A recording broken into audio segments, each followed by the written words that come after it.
మేము అధికారంలోకి వస్తే రాష్ట్రంలో బెల్ట్ దుకాణాలు లేకుండా చేస్తామని అసెంబ్లీ ఎన్నికలకు ముందు చేతిపాటి నాయకులు మస్తు ముచ్చట్లు చెప్పిండ్రు. కానీ అధికారంలోకి వచ్చినాక 3 ఫుల్లులు 6 కోటర్లు అన్నట్టుగా బెల్ట్ షాపులు జోర్దార్గా నడుస్తున్నాయి. ఇది అందరికీ తెలిసిందే కానీ అసలు ముచ్చటేందో చెప్పు అని అంటారా? చలో వార్త వస్తుంది, పురాగా చూస్తే ముచ్చటేందో మీకే సమజైతుంది. చూడుండ్రిగా.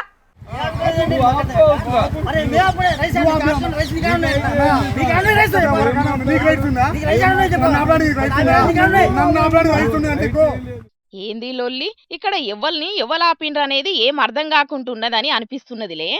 ఇక అసలు ముచ్చట ఏందంటే, సూర్యాపేట జిల్లా కోదాడల ఎక్సైజ్ అధికారులు చేయాల్సిన పనిని వైన్స్ షాపులు నడిపేటోళ్లు చేస్తున్నారు. వైన్సులు నడిపే దుకాన్ల పరిధిలో బెల్ట్ షాపులు ఎవరు నడిపినా వాళ్ళ దుకాన్లని కొనుక్కొని పోయి అమ్ముకోవాలి.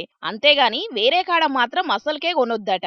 వేరే కాడ కొనుక్కొని పోయి అమ్ముతామంటే ఊకునేది లేదని రోడ్ల మీద పోలీసులు కదా అడ్డబెట్టినట్టే అడ్డబెట్టి అచ్చిపోయే బండ్లను ఆపి మరీ తనిఖీలు చేస్తున్నారు వైన్స్ దుకాన్లు నడిపేటోళ్లు. అరే, మాకు నచ్చిన కాడ మేము కొనుక్కుంటాం, అడగడానికి మీరెవలని బెల్ట్ దుకాన్లు నడిపేటోళ్లు. అట్లనే మేము మందమ్మితే అడ్డుకునేందుకు మీరెవలని వేరే వైన్సోళ్ళు. మొత్తానికైతే అందరు కలిసి ఇట్లా రోడ్డు మీదనే రచ్చకు దిగేటాళ్లకు గడబిడ పెద్దగా అయిందన్నట్టు. మరి గింత జరుగుతున్న ఎక్సైజ్ అధికారులు మాత్రం దాంతో మాకేం పట్టిలేనట్టే ఎత్తున్నారట.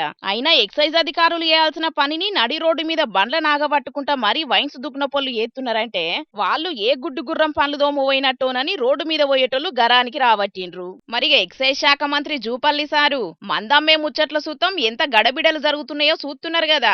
ఇప్పటికైనా ఈ బెల్ట్ దుకాన్లు బంద్ పెట్టి మీరిచ్చిన హామీని నిలబెట్టుకోండ్రని అంటున్నారు బెల్ట్ షాపులు చేయంగా పానాలు ఖరాబు చేసుకుంటున్న మందన్నల ఇంటోళ్ళు.